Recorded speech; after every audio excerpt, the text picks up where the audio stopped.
நீ நகை வாங்கின ஆளுகிட்ட இருந்து அந்த பணத்தை எப்படி திருப்பி வாங்க போற? பணத்தை எப்படி வாங்க போற?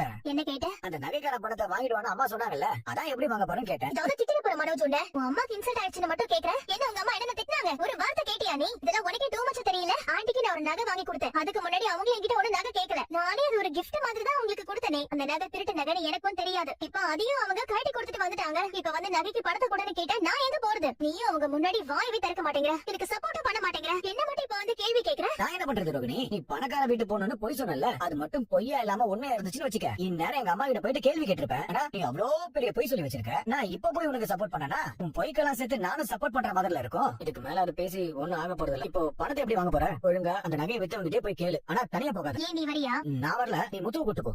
அவனையா? அவன் தான் இதுக்கெல்லாம் கரெக்ட். அவனை கூட்டிட்டு போய் பணத்தை வாங்குற வழிய பாரு. நல்லா இருக்கு மனோஜ். பணமும் வரணும், நீயும் வரமாட்ட. நான் அவனை தொலைக்கி கூட்டிட்டு போணுமா? அப்படி இல்ல ரோகிணி, நீ போற இடம் நகை கடையோ இல்ல சேட்டு கடையோனா கூட நான் வருவேன். நீ ஏன் அந்த நகை எவனோ திருடங்கிட்ட தான் வாங்கிருக்க? நான் ஒண்ணு திருடன் கிட்ட எல்லாம் வாங்கல. திருட்டு நகை வச்சிருந்தா அவன் திருடுதானே. அவன்கிட்ட போய் பணத்தை கேட்கும் போது ஏதாவது பிரச்சனை ஆயிடுச்சுன்னா அப்ப நாங்க இருந்து என்ன பண்றது? முத்து மாதிரி ஒருத்தர் இருந்தானா அவன்கிட்ட பேசி சண்டை போறதுக்கு கரெக்டா இருக்கும். அதனால தான் சொன்னேன், முத்துவ கூட்டு போ, ஹெல்ப்பா இருக்கும். எனக்கு எவனோட ஹெல்ப்பும் தேவையில்லை. எப்படி பணத்தை வாங்கணும்னு எனக்கு தெரியும். இல்ல ரோகிணி, அம்மா வேற பணத்தை கொடுத்தாகணும்னு சொல்லிட்டாங்க. தெரியும், நான் வாங்கிக்கிறேன்னு சொல்லிட்டேன். சரி, முதல்ல பணத்தை வாங்கி அம்மா கிட்ட கொடுக்குற வழியை பாரு. அப்பதான் நம்ம ரெண்டு பேரும் சேர்ந்து நிம்மதியா இருக்க முடியும். இப்ப நான் அந்த பணத்தை வாங்கி கொடுக்கலனா நம்ம ரெண்டு பேரும் சேர்ந்து வாழ முடியாதா? நான் அப்படி சொல்லல. இப்ப நீ பணத்தை கொடுத்தாதான் அம்மா. வேணாம் மனோஜ், எதுவுமே பேசாத. இந்த மாதிரி ஒரு சிச்சுவேஷன்ல ஹஸ்பண்ட் தான் வைஃப்க்கு சப்போர்ட்டா